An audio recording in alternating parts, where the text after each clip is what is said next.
अनपढ़ बिजनेसमैन मयंक और तुषार दोनों बचपन से गहरे दोस्त थे। दोनों एक गांव में रहते थे। मयंक बहुत सीधा था जबकि तुषार का दिमाग बहुत तेज था। एक दिन मयंक ने तुषार से कहा, तुषार, हम दोनों पढ़ लिख नहीं पाए हैं तो क्या हम हमेशा गरीब रहेंगे?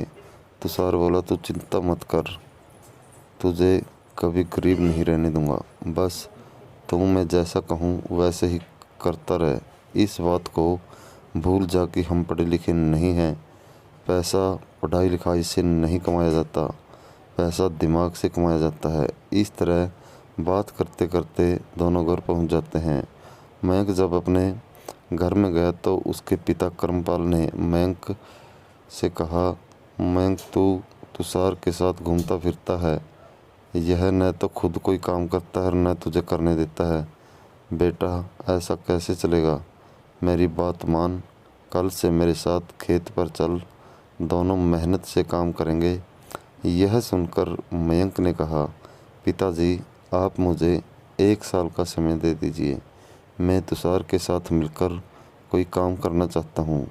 यदि मैं सफल नहीं हो पाया तो आज से ठीक 1 साल बाद मैं आपके साथ खेत में काम करने चलूँगा। कर्मपाल ने कहा, देखा मयंक की माँ, इस लड़के का दिमाग खराब हो गया है। भला खेती के अलावा और यह क्या काम कर सकता है? इसे तो किसी बात की समझ नहीं है। मयंक की माँ ने कहा, सुनो जी, अगर ये कुछ करना चाहता है तो हमें इसे एक मौका दे देना चाहिए। कर्मपाल बोला, ठीक है, मैं एक मौका दे दूंगा, लेकिन इसे 1 रुपया भी नहीं दूंगा। जो करना है वह अपने दम पर करे। मयंक ने कहा, नहीं पिताजी, मुझे आपसे पैसे नहीं चाहिए। अगले दिन मयंक ने सारी बात तुषार को बता दी। तुषार बोला, दोस्त, तू चिंता मत कर, 1 साल तो बहुत बड़ी बात है। अगले 6 महीने में हम दोनों का अपना व्यापार होगा। मयंक ने कहा, पता नहीं तू क्या प्लान बना रहा है, लेकिन मैंने अपने पिताजी से बहुत डर लगता है और उन्होंने पैसे देने के लिए भी मना कर दिया। तुषार बोला, कोई बात नहीं, पैसे तो मुझे भी घर से नहीं मिलने वाले। हमें कुछ ऐसा उपाय करना होगा जिसमें पैसे ना लगे। दोनों दोस्त शाम को नदी के किनारे बैठ जाते हैं। बहुत देर तक बैठने के बाद तुषार कहता है, भाई, सबसे ज़्यादा पैसा कुछ बेचने से आ सकता है। तू सोच, हमारे पास ऐसा क्या है जिसे हम बेचकर पैसा कमा सकें? मयंक बोला, हम तो इतने गरीब हैं, क्या बेच सकते हैं? तुषार ने कहा, लेकिन हमारा घर भी तो फसल बेचकर ही चलता है। क्यों ना हम अपनी फसल के साथ पूरे गांव की फसल बेचें? मयंक बोला, लेकिन हमें कोई अपनी फसल क्यों देगा बेचने के लिए? तुषार ने कहा, वह तू मुझ पर छोड़ दे।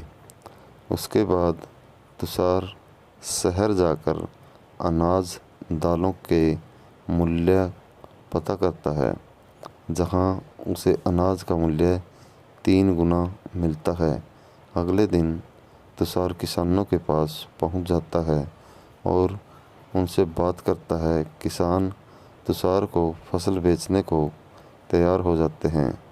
उसके बाद तुषार किसानों से मिले अनाज को लेकर उसे साफ करके 1 किलो और आधा किलो की पैकिंग में पैक करके शहर में ले जाकर दुगने दामों पर बेच देता है। उससे उसे जो भी पैसे मिलते हैं उसमें से 1.5 गुना किसानों को दे देता है।